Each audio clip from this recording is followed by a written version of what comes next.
self-reliance. Listen, you think you're independent, but what if every time you say, I got this, you're not being strong? You're running emergency protocols installed before you were born. What if your self-reliance isn't a choice?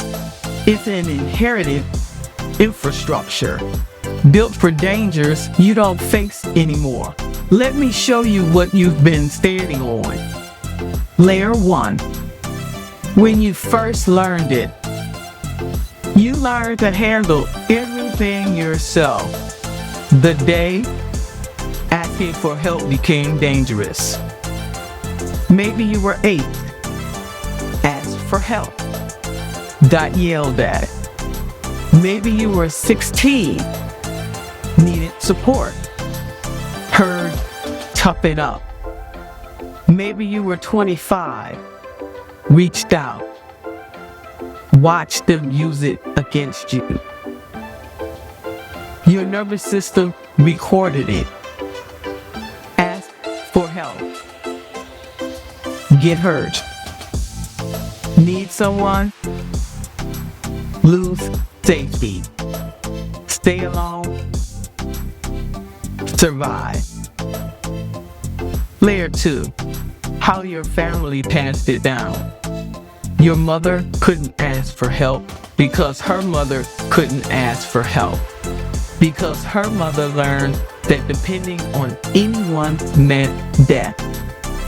Somewhere in your lineage, someone built this system because the people who offered help were the same people who caused harm. They didn't pass down a personality trait. They passed down infrastructure. Layer 3. What your culture taught you. If you're Black, brown, indigenous, or immigrant, your self-reliance isn't personal, it's political. When your people asked systems for help, they got violent. When they showed vulnerability, they got exploited.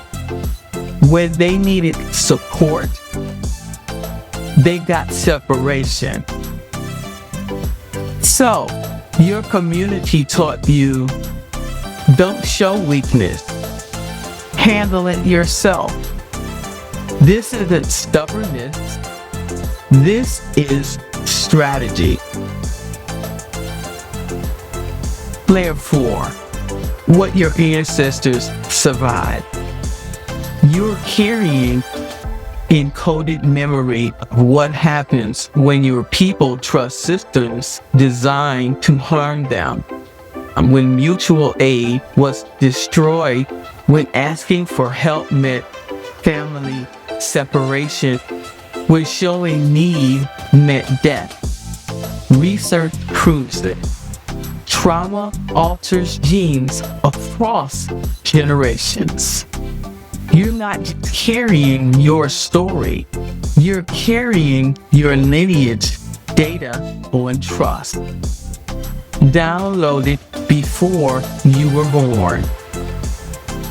Layer 5. What biology wired into you? Your brain is wired to fear rejection because social rejection used to mean death. Being cast out, becoming someone the group wouldn't help, was a death sentence. So your system developed protection. Never need too much. Never become a burden.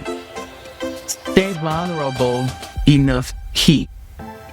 That's why I handled it, is your default. Even when you're drowning the cost. Look at what this system is costing you. Your energy, doing 5 people's work.